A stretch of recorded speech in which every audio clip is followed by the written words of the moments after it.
South Africa has a thriving motor manufacturing industry with a strong value chain. The government wants to replicate this success in other areas of the economy, mining in particular.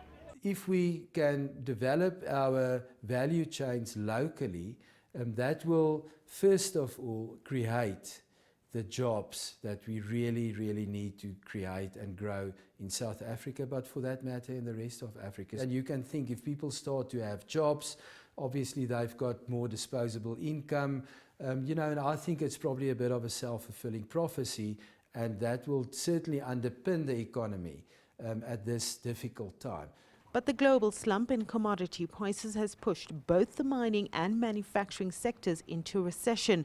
As important contributors to GDP, lower revenues are weighing on growth, making the proposition for value chains even harder. It's highly complex. To follow a ton of iron ore to a pot on a stove in a wife's kitchen is almost impossible.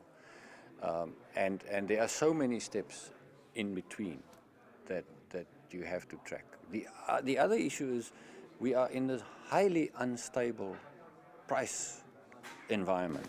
Experts in the industry believe South Africa lacks the efficiency and competitiveness needed to develop profitable value chains. So we will have to find niche markets.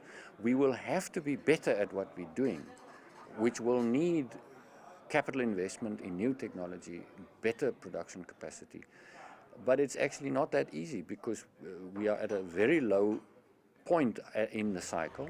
But many argue that in order for South Africa to turn its economy around and address its 25.5% unemployment rate, it needs to build on its industries. We need to take those success stories and apply it right down to very basic value chains. So there's a lot of learning of how to do things properly, how to get things right. Experience in Ghana, a very fertile country, but if you go to a hotel there, if you look at the jam that you eat, it's actually been produced in France. So that just shows you that opportunity lost. Increasing beneficiation and developing value chains makes up an important part of the country's national development plan. With the sector divided on whether it will work, means that South Africa could be losing precious time. Sumitra Nadu, CCTV, Johannesburg.